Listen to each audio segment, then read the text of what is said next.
Gente, vocês viram que tá rolando um vídeo nas redes sociais, no Instagram, TikTok, tá falando, tipo, o vídeo mais satisfatório que você vai ver essa semana. E daí começa com a Michelle dizendo que o Bolsonaro tá sofrendo porque a sala dele é muito quente. E daí tem vários pontos assim. E uma que o ar-condicionado da cela dele, o ar-condicionado central lá da prisão, sei lá onde ele tá, é muito barulhento, tadinho. Peraí.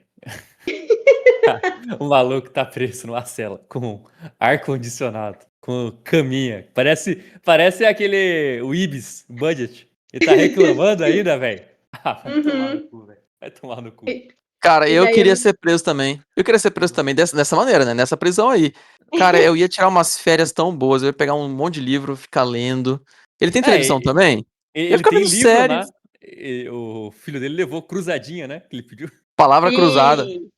Não, e a lista de livros que ele pode ler para diminuir a sentença, meu, é tão maravilhosa. Com certeza ele não vai ler nada, mas tipo, são ótimas indicações. Como assim? Pra diminuir tempo de prisão dele, é isso? No Brasil tem essa regra que tem uma lista X de livros, e daí se você lê e depois meio que faz uma prova do livro, faz um resumo, uma coisa assim, diminui um número X de dias da sua sentença. Não acredito nisso. Aham. E você sabe algum livro dessa lista?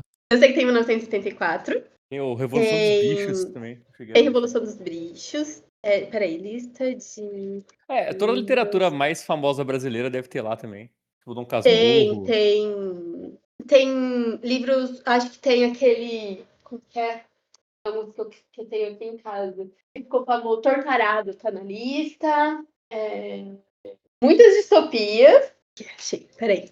Só falta você falar pra mim Harry Potter, Senhor dos Anéis. Não. São os livros aqui. Quarto de Despejo. Tem o Na Minha Pele, do Lázaro Ramos. O Pequeno Manual Antirracista, de Jamila Ribeiro. Aí tem Prisioneiras, do Drauzio Varela. Memórias do Cárcere, do Graciliano Ramos. Ainda Estou Aqui, tá na lista. Mas ele não vai ler, ele não vai ler nada. Parece que tem também um que chama O Trono de Pedra, Leandro Guerrini tá lá também. Tem, nossa, é verdade, né? Também tem Santidade Demoníaca, do Leandro Guerrini. Isso. Mas se você não tá preso, tá disponível onde, né? Infelizmente ainda não tá nessa lista, mas quem quiser ler. Quem quiser ler, pode entrar em contato comigo ou comprar diretamente no site da Amazon. Isso. E pra Link no comentário do YouTube aqui, tá? É isso aí. Mas falando em prisão, gente. Hoje nós vamos. Também, né? E livros também. Nós vamos falar de um filme de um pessoal que tá preso, né, gente? Bora de vinheta. Bora.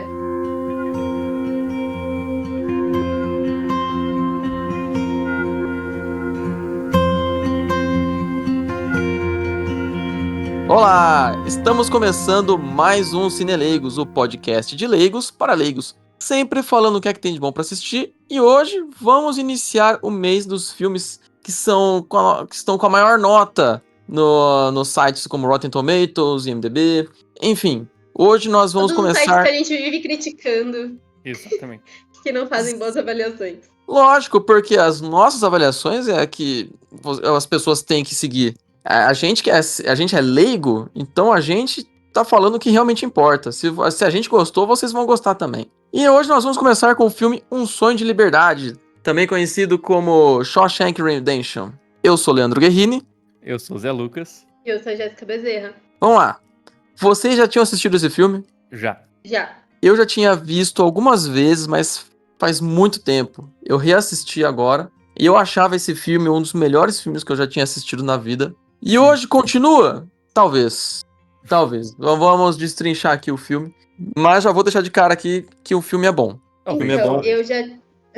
Eu acho que sempre estava em listas de melhores filmes assistidos. Quando eu era criança, eu tenho lembrança de ser um dos filmes que passava assim, tela quente. Tela quente é o que passa à noite, né? Isso. E daí minha mãe assistia e eu via algumas partes, mas eu acho que a primeira vez que eu assisti pra valer deve fazer uns 15 anos já.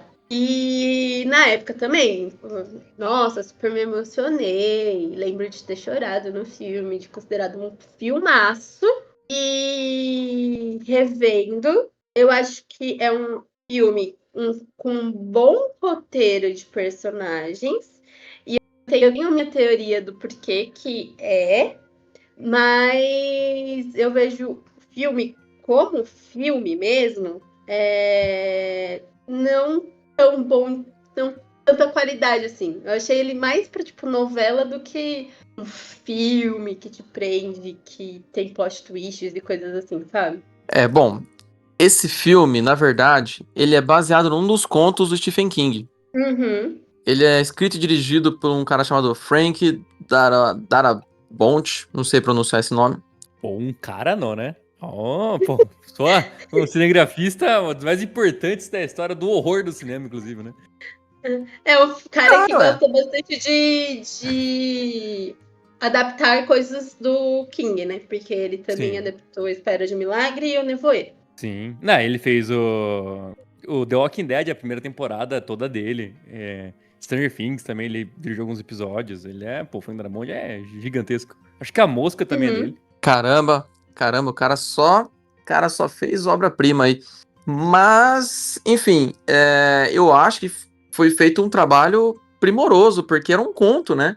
Não deve ter tantos detalhes quanto tem no filme. E no filme eu achei que devem ter expandido bastante a história e Você ficou leu um o conto roteiro. já, Leandro? Não li o É, Você conto. leu já? não também, mas tipo, é que, não sei, um conto ele pode ser bem detalhado, tipo, não é tecnicamente, tipo, um conto pode ter, você pode escrever um conto de 30, 40 páginas, sabe? E isso pra virar um roteiro, eu acho que é o suficiente até. Sim. Eu realmente, tipo, não li, mas não sei se eles criaram tanta coisa para além do conto. Eu acho que a gente tem que ler, né? A gente devia ter lido antes de fazer esse episódio. Vou comentar aqui o filme é mais detalhado que o conto. O meu personagem aqui no Cine Legacy é de nunca ler livro, então pra mim eu tô tranquilo. Agora eu sei que a escritora aí pô, feio. Pois é, foi feio. Eu devia ter lido, eu devia ter lido. Vacilei. Tô brincando. Fui juvenil. Mas esse Mas, filme aí tem alguns nomes aí, né? Tem o. Cara, Tim Robbins, sim. esse ator que a gente nunca lembra dele, a gente só vê nos filmes e fala assim: eu conheço esse cara. E tem o Morgan Freeman. E o filme parece que ele deixa os dois como protagonista, né? Mas. Bom, vamos lá. O título original é Shawshank Redemption. Shawshank é o nome da prisão. Isso. Uhum. E em inglês é como se fosse a salvação da prisão chamada Shawshank. E eu acho que esse título em inglês faz mais sentido pro filme, porque pra mim o verdadeiro protagonista da história é a prisão. Caramba. A gente vê que a prisão faz o homem e o homem acaba se integrando à prisão. A gente vê a transformação do Andy, que é a transformação que o Andy faz naquele lugar, mas ainda é sobre o lugar. E o Andy, eu acho que ele representa a esperança. Mas ele é mais que isso. Ele é praticamente a personificação da esperança. É por causa dele que os prisioneiros param por um momento ali para escutar uma música clássica e lembrar que são pessoas que não são parte da parede da prisão. O Andy lembrou a todo mundo que existe vida além daquela que eles estão vivendo. Não sei se Até o rolê vocês. da cerveja também, né? Que ele vai lá e dá a cerveja pra todo mundo e não toma, né? Aí a narração do Morgan Freeman é justamente sobre isso, né? Que ele não fez aquilo pra tomar uma cerveja, ele fez aquilo pra sentir uma liberdade, né? E acho que tem vários Então, momentos no filme que é sobre liberdade mesmo. aham, eu entendo tudo isso, eu acho, mas aí por isso que é que o King ele tem essas histórias que são não consideradas de terror, né? Tipo, essa e A Espera de um Milagre, que também tá dentro do sistema carcerário dos Estados Unidos. Eu não entendo como funciona o sistema carcerário, mas pra mim ainda fica muito. As duas histórias, mesmo sendo consideradas histórias mais reais, fica muito dentro da fantasia. Porque o Leandro falou, tipo, é sobre a história da prisão. Mas meio que parece que todas as pessoas que estão lá dentro têm que ficar completamente isolado do restante do mundo. Como só aquele lugar foi, tipo, o universo deles, toda a sociedade, tudo que eles conhecem. Tipo, não tem uma visita, ninguém tem um familiar pra, tipo... Porque a história que ela acontece começa no final dos anos 40, certo? Mas Isso. eu assistindo o filme, eu tive curiosidade de pesquisar. Quando que saiu a Declaração Universal dos Direitos Humanos? Porque eu fiquei, mano, não é possível que lá eles não têm direito, tipo, de receber visita de ninguém, de conversar com ninguém, de ter um advogado, mesmo, tipo, estando lá dentro, sabe? Ou tudo que controla ali é só, tipo, o diretor. Porque eu já assisti outras séries e filmes que se passam na prisão. E, meu, não é assim. Por isso que eu acho que é muito fantasia. Porque eles têm direitos que já tinha sido garantido pela Declaração Universal dos Direitos Humanos, e parece que lá, não, eles têm que ficar sujeitos só àquele sistema, e daí, tipo, os policiais, todos, eles são super corruptos e, tipo, a encarnação do mal, e tirando os que eles usam, né, o termo na legenda, tipo, no áudio original, tipo, faggots, os bichos, que são, tipo, malvados também. Mas todos os outros presidiários, mesmo não sendo inocentes, são todos muito bonzinhos. Mas E isso daí... eu. Pode ir. E daí isso me incomoda muito no filme, que é uma visão que eu não tinha há 15 anos atrás, que eu caí muito nessa narrativa. Hoje em dia, tipo, eu não caio. Eu fico achando muito, muito, muito uma ficção, minha ficção meio mal escrita. Por isso que eu comparei o filme com, tipo, uma novela. Então, esse filme, a gente fez o filme de tribunal e eu até cheguei depois a pensar em filmes de prisão, né? E, tipo, quando você põe filme de prisão, esse é o primeiro que aparece. Mas eu acho que, assim, por mais que ele aconteça todo numa prisão, ele não é um filme, tipo, com a realidade de uma prisão, né? Ele é realmente um recorte de. Tipo, a prisão tá lá só como um cenário pra coisa toda acontecer, né? Então, assim, por isso que realmente, daí acho que não vai ter advogado, porque, pô, quando o personagem do Andy descobre que ele foi preso injustamente, era só ele falar com um advogado, né? Pra Exato, conseguir e não habeas mostra nem, corpus tipo, e. sei se vocês pararam, eu assisti o filme com meu companheiro, né?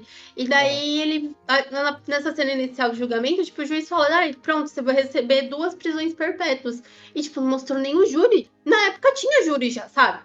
Mas eu acho que até, e eu dando uma pesquisada também, eu acho que, tipo, talvez seja, na verdade, um negócio até quase religioso, sabe? Porque, tipo, não é o julgamento nosso, sabe? Eu acho que deve ter meio que questiona a figura de Deus, sabe? Eu acho que deve ter alguma interpretação nesse sentido, sabe? Porque você consegue ver que, por exemplo, dentro da prisão é tudo uma tom de cor só, né? Tudo aquele cinza ou quando eles vão pra fora ali, mas, tipo, nunca tá um sol de verdade, né? Pra eles ficarem no sol. E aí, Uhum. quando mostra qualquer coisinha fora da prisão, é um campo verde maravilhoso. E aí, que nem quando eles vão tomar a cerveja lá, que é quando eles têm a primeira liberdade deles.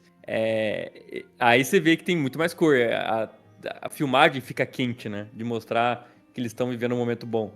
Então eu acho que, assim, ele é uma prisão, mas ele é uma alegoria pra outras coisas, sabe? Acho que ele é algo muito maior do que realmente. E aí, sim, não entra esses pontos mais realistas de uma prisão, sabe? E você, Leandro? Você achou disso? Cara, eu tô tentando fazer aqui alguma analogia, pensando, sei lá, se essa prisão representa um inferno, mas não pode ser, porque senão não teria, o Andy não iria pra lá, né? Mas talvez seja a prisão na consciência da pessoa, Porque isso fica porque bem claro aquela frase que ele tem bordada, né? O diretor da cadeia lá, né? Que o seu julgamento virá antes do que você espera, né? então, talvez seja a prisão que a culpa que a culpa acaba aprisionando a gente, né? Porque o Andy sabe que ele não é culpado, mas ele se sente culpado porque os eventos da vida dele acabaram levando aquele fatídico dia da morte da esposa dele e também do amante dela, né? Mas ele percebe, conversando com o Red, que é o personagem do Morgan Freeman, que ele é inocente e acabou. Não interessa as coisas que ele fez, ele não apertou o gatilho, não foi ele o culpado. E aí a gente vê ele armando a maneira dele sair da prisão. Agora, o Red, ele também, ele desde o começo, ele fala assim, eu sou o único culpado dessa prisão, porque todo mundo aqui fala que é inocente, que o advogado ferrou com a gente, mas eu sou culpado mesmo. Eu matei uma pessoa e tô aqui justamente. E aí, quando ele vai ser interrogado pela, sei lá, quem que é aquela banca ali que acaba fazendo umas perguntas pra saber se vai reduzir pena ou A não. galera da condicional. É isso aí. Ele acaba sempre falando a mesma coisa, aquele textinho pronto, mas quando ele fala pra todo mundo, olha, eu me sinto culpado, mas não é porque eu tô aqui, é porque eu realmente matei uma pessoa, se eu pudesse voltar atrás eu voltaria, mas ele não fala nada da prisão, né? Então, talvez seja uma prisão de culpa, não sei. Não, Não sei, eu essa é a única... entendi. Eu entendi um pouco diferente essa parte, porque eu acho que nas outras vezes ele realmente, tipo, ó, queria sair dali. Ele via como fora daqui eu vou reconstruir minha vida. Tipo, passou 20 anos, mas eu ainda tenho bastante tempo, sabe? Eu ainda não sou isso daqui. E na última, tipo, ele já tinha perdido um amigo dele, já tinha, tipo, tipo, ele já tava se sentindo parte daquilo. Então, pra ele, tanto faz a vida lá fora. Por isso que ele respondeu daquele jeito, sabe? E Sim. daí foi quando soltaram ele. Mas é que eu tava imaginando, tentando fazer uma alegoria aqui que se encaixe com o que o Zé falou, que a prisão significa alguma coisa maior, sabe? Como se tivesse alguma representação de Deus ali no meio. Eu tô tentando, ainda tô procurando aqui na minha cabeça. Então, É porque tem o porque eu Morgan acho Freeman, que, né? Aí é na Deus. verdade, mas na verdade, mas na verdade, eu acho que o filme, ele quer meio que fazer uma crítica pra religião e pra figura religiosa. Porque a pessoa mais religiosa ali era o diretor da prisão, que era Sim. um filho da puta corrupto, que matou uma pessoa pro cara que ajudava ele lá a ganhar dinheiro conseguir provar que ele era inocente, sabe? Tipo, pra manter o cara ali em cima tipo, das asas dele pra ele continuar ganhando dinheiro. Então, não sei se eu veria uma lição religiosa nessa situação. Sendo que a figura religiosa do filme é o mais escroto de todos. Sim, pode ser. Pode ser. O que a gente consegue ver é que a religião é usada de uma maneira que consiga controlar as pessoas. É o máximo que eu consigo enxergar ali de religião. Que é usado por interesse próprio. Que na verdade é isso que acontece, né? Desde sempre. Mas, enfim. A verdade é que assim, depois que eles matam, né, e tiram o pessoal lá que estupra os outros, a prisão é uma grande festa, né? Ah, Pô, parece um lugar muito legal de estar lá. Porra. Pô, Zé, tirando morte e estupro lá é maior legal. Não, quando sai aqueles caras, os primeiros 2 anos é uma bosta, mas depois que saiu aquela galera, pô, os caras jogam juntos, os caras vão na biblioteca, montam a Biblioteca Nacional da prisão. Porra, é uma festona, velho. Aliás, vou colocar aqui uma curiosidade. Na cena que o Andy aparece entrando na prisão, ele aparece junto com outras pessoas condenadas. Sim. Uhum. E aí, os prisioneiros estão lá do lado de fora, gritando ali, sei lá, vai chorar, não sei o que, estão gritando ali. E aí, um desses prisioneiros que está gritando é o filho do Morgan Freeman. É? Eu sei disso porque nos créditos apareceu lá não sei o que Freeman. Falei, que? Tem outro Freeman aqui? Deixa eu pesquisar. Aí eu vi que era o filho dele, E tava preso, né? que tava O preso. Freeman tava preso. Ah, boa! Boa! Porque, tipo, é que todas as histórias do King se passam no Maine, né? E daí eu fiquei muito curiosa para saber qual que é a. Eu sei que nos Estados Unidos a porcentagem de pessoas negras é bem menor do que no Brasil, tipo, da população em geral. Mas só que quando a gente para pensar em. Olha eu de novo falando sobre o quão o quão isso me tira da realidade. Mas a população carcerária geralmente tá mais pareada entre pessoas brancas e pessoas negras. E, tipo, tirando o Morgan Freeman, acho que eu não vi mais personagem negro na prisão inteira. Tem o filho do Morgan Freeman. Mas que apareceu nessa cena só e só. Só. Verdade. De fato. De fato. Olha, uma coisa que você falou assim, que tira você do filme. Uma coisa que me tirou do filme é um defeito que eu não tinha reparado há anos atrás, quando eu tinha assistido o filme. É que o tempo não passa. O filme todo se passa em um tempo, assim, de 20 anos. 20 anos. E ninguém envelhece. Nossa, não, eles mudam. O cabelo, né, principalmente. Do Andy Só. e do Red. Só. Mas, Só. cara, eu acho que isso é proposital, tá? Porque acho que é o Morgan Freeman narrando também ele fala, né? Que o problema de estar lá é que você não vê o tempo passar, mas ele tá passando, né? E daí depois até o Andy pergunta, né? Pô, já. Não, o Alice, né? Que é o Morgan Freeman, fala, né? Pô, já passaram 30 anos, né? E aí o Andy pergunta, e onde ficaram esses 20 anos, né? Como que passou tão rápido isso? Então acho que os personagens não envelhecerem, a gente não ter esse senso de passou 1 ano, passou 20, é justamente essa ideia do que passa no filme, né? Que a prisão é algo que tira seus anos sem você perceber. Boa. Pode ter essa E eles, interpretação. eles tacam um óculos no Andy também. Tipo, olha, ele tá ficando Sim. velho, agora precisa usar É que óculos. faltou aquele recurso do bigode, né? Você põe um cara sem barba quando ele chega, depois tem uma barbinha, depois fica o bigode. Faltou esse recurso. Mas, ó, Mas, pra mim, mas então podia envelhecer pelo menos o diretor da prisão, né? sim. Porque pra ele, o tempo passa normal, vamos dizer assim. Porque ele tem uma Mas vida eu lá acho, fora. mas acho que é isso, pra você, tipo, tá tão que você também não percebe que passou aquilo tudo de tempo, sabe? Eu acho que talvez seja até isso. Que a gente percebe mais quando ele vai pra solitário, né? Que daí ele volta todo ferrado. Volta com barba, com cara de sono, tudo, né? Tudo Mas bem. quando tá dentro da prisão. Não, eu entendo isso tudo. Mas, gente, 20 anos é muita coisa pra você não envelhecer nada. Sim, sim. Enfim. Enfim, mas eu entendo. Pode ser isso que você falou, ou pode ser preguiça também dos Não figurinistas. isso não me tirou muito do filme e eu notava sutilmente as mudanças principalmente na dupla de protagonistas, assim. O Robin você Tempo. consegue ver um fiozinho branco na cena também, né? O Reed Richards ali no cantinho da orelha. Dá pra ver também. Mas pra mim, ó, eu queria falar aqui que pra mim tem um personagem que ele é o melhor do filme, que pra mim é o Brooks. Que, pô, é sempre que eu vejo esse filme e essa cena dele me emociona muito, cara. Porque é aquele papo que a gente tem e entrando um pouquinho em político, que é sobre ressocialização das pessoas, né? Tipo, você preparar o cara pra ele sair da cadeia, né? E aí no filme mostra que não tem essa preparação pra sair da cadeia. Ele vai ficar lá pra sempre e quando ele sair é pra ele perder o espírito completo e realmente acabar falecendo, né? E, cara, isso no Brooks é muito foda porque ele vive a vida toda na prisão. E aí, na hora que ele vai receber a saída, ele tenta matar um outro cara. Pra ele, tipo, ter a pena dele renovada e ele ficar mais tempo na prisão, né? E aí depois, ele escreve aquela carta de suicídio dele, né? E ele fala na carta, tipo, eu queria muito voltar pra casa. Só que o voltar pra casa dele é voltar pra prisão, tá ligado? Eu acho isso de um texto e de. Porra, é muito foda, cara. Se foi o Stephen King que escreveu isso também, parabéns, cara. Que é isso, tipo, a realidade do cara é a cadeia e ele não sabe, ele não consegue ressocializar mais, sabe? Eu achei isso muito foda.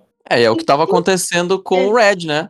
Com o personagem do Morgan Freeman. Ele já tava praticamente integrado à prisão.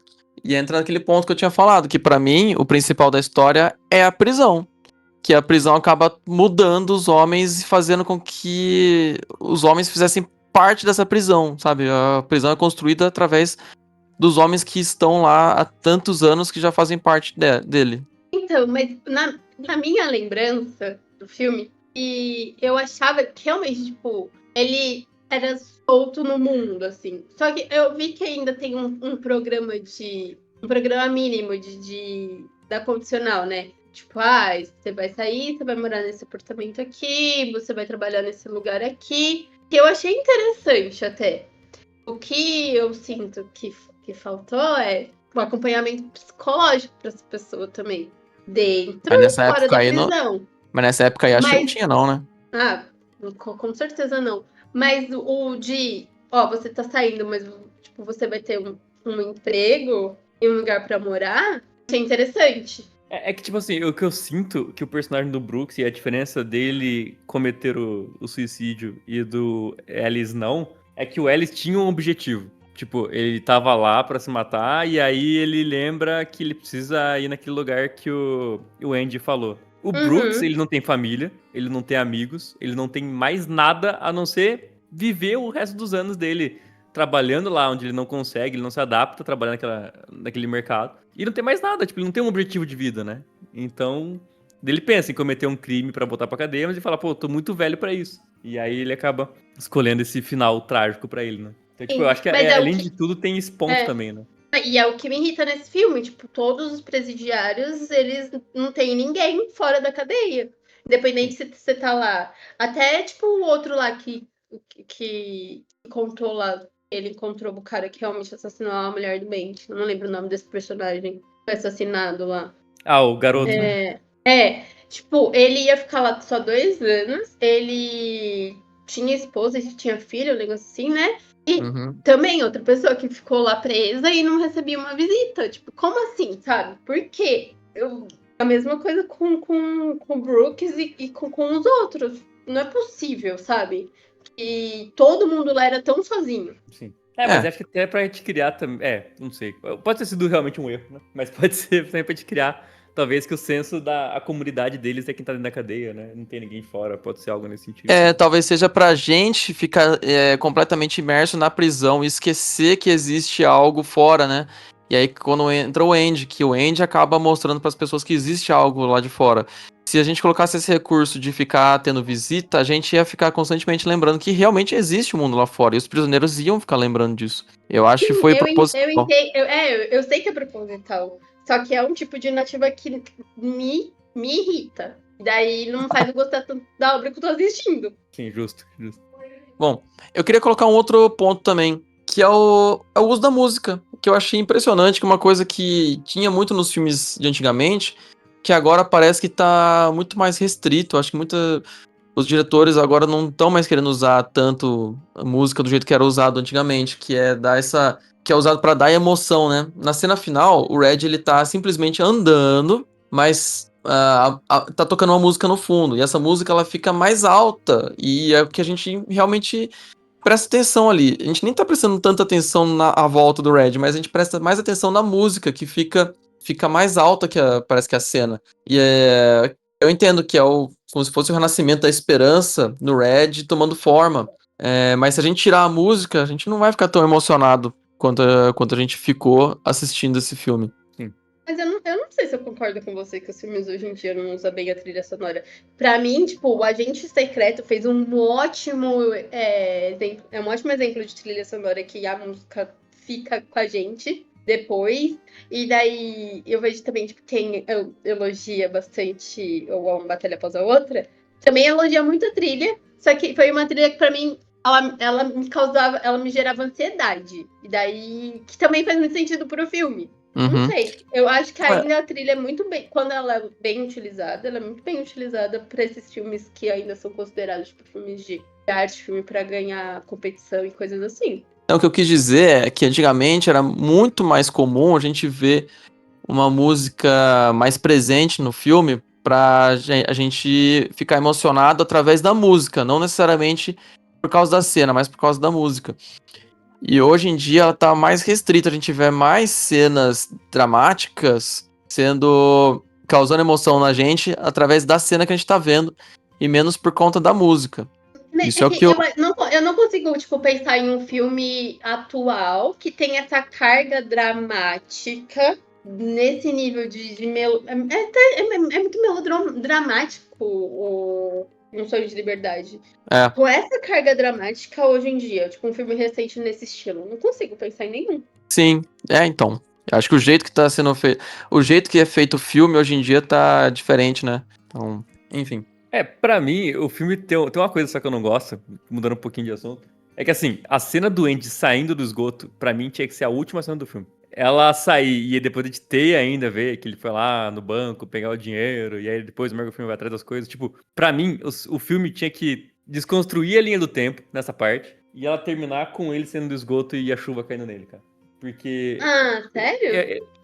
Porque, mano, Por ali, quê? tipo, ele se limpando da sujeira que ele passou esse tempo todo, tá ligado? Eu acho que Mas não essa é cena é muito legal. foda. Mas não é legal ver, tipo, como não, o plano dele não era só conseguir liberdade pra ele. Não, então, mas aí eu tipo, acho que, tipo, você só muda a ordem, entendeu? Tipo, enquanto tá arrasando no esgoto, você vai vendo as coisas que ele foi fazendo depois. Pra última cena, pro final, tipo, eu não vou tirar nenhuma cena do final, entendeu? Eu vou só remontar ele. E terminar com ele, no final, realmente saindo, abrindo os braços, sentindo a chuva. E aí, tipo, o filme acaba Mas ali. então Sabe? a gente não ia. Então a gente não ia ver a parte, tipo, dele se reunindo de novo com o Red. Não, ia, mas é que nem. A gente só vai trocar, tipo.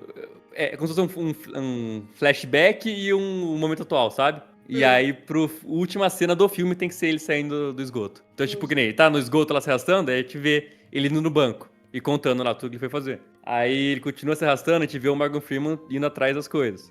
Ele continua se arrastando, e aí vai, tipo, que ele fala, né? São 500 metros lá, 500 quilômetros, lá, não, 500 quilômetros não é, Mano, né? aquele 500 metros. prédio só. 500 metros. Coitado, 500 Esse era quilômetros, saiu na coitado. China, né? Tipo, Foda-se. atravessar o estado de São Paulo inteiro. O cara saiu, porra, no mar. Aí, tipo, então, pra mostrar, tá ligado, que tudo aquilo que ele fez fecha com o final dele saindo ali e se limpando, sabe? E daí fecha com o começo do filme, que ele entra tomando banho na cadeia, né? Então, tipo, sei lá, eu queria que aquela cena fosse a última, porque eu acho ela muito linda. E aí depois ter um... E depois de ter acontecido isso, eu falei, puta, cara, não, acaba ali. Eu acho que pra mim tava completo, e aí ativa o modo Stranger Things, né? Faz fora de tela. Ou só Cara, muda a não, mas eu ordem. gostei. Mas eu gostei do jeito que foi feito. Porque eu gostei do arco do Red também. Dele, tipo, perceber que ele virou o Brooks. Ele já faz parte da prisão e ele só não se mata porque tem ali um pouquinho de esperança, que é o que o Andy falava, que a esperança era importante. E o Red falava assim, cara, a esperança vai acabar com você. E aí, no fim, foi a esperança que salvou ele. Sim, pode ser, pode ser. E eu gosto também, tipo, de o cara fantasma que ele criou pra não ferrar o diretor, ter depois quem ele usa pra conseguir escapar e fugir e pegar uma grana. Então eu achei isso legal também. Eu achei genial isso, eu gostei muito disso. Uhum. Só o Zé que não gostou, pelo visto. Não, eu acho que, pô, você pega a cena das mais lindas da história do cinema e não termina o filme com ela, tá ligado? Ele, porra, pra mim tinha que acabar ali, tá ligado? Mas dito isso, alguém mais tem alguma coisa pra falar sobre o filme? Ó, só trazer aqui informação do Oscar de 1995, que é quando esse filme concorreu. Ele perdeu o melhor filme para Forrest Gump, Contador de Histórias. E vale lembrar que esse Oscar era Forrest Gump, é o Quatro Casamentos e um Funeral, é Pulp Fiction, é Um Sonho de Liberdade e Quiz Show eu não conheço. Mas, tipo, só que Cara, filme gigante, né? que ano difícil, hein? Sim. Melhor ator foi o Tom Hanks. Ele concorreu com o Morgan Freeman só. E o Tom Hanks ganhou. Tem mais Ah, foi alguma merecido, coisa? porque o Tom Hanks atuou pra caramba no Forrest Gump.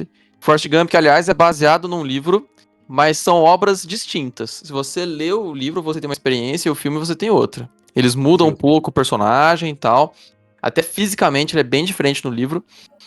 Mas é uma Ó, obra boa também, e eu acho que conseguiram fazer uma adaptação excelente, e o Tom Hanks mereceu esse Oscar aí. sim. E aí o melhor roteiro adaptado, que seria outra opção, né? Pra ganhar Uhum. também. Quem ganhou foi Forrest Gump também. Grande Histórias. Então, saiu de mão banana.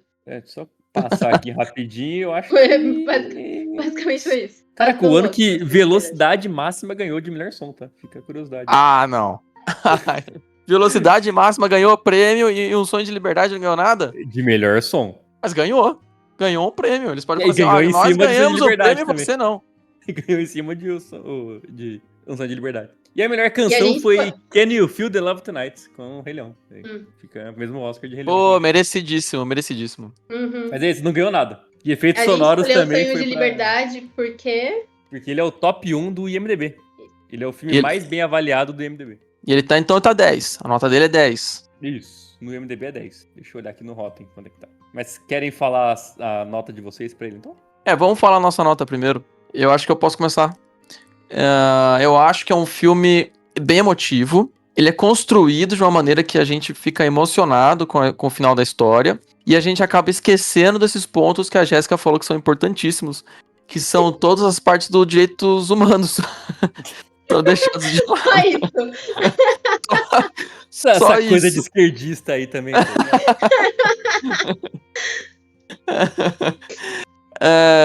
Quando eu assisti esse filme anos atrás é difícil, hein? Mas enfim.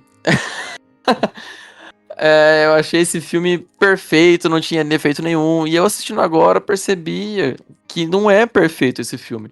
Mas eu gostei muito desse filme. Eu sei que tem essa parte grotesca e deixar de lado, né? Que, pô, realmente os prisioneiros não têm nenhum direito ali. Mas minha Leva nota é pra 8. casa, Leandro. Leva pra casa. Eu tenho o DVD aqui. Minha Não, nota é tô 8. maneiro. Nota 8? 8. Boa. Quer ir, Jéssica? Pode ser.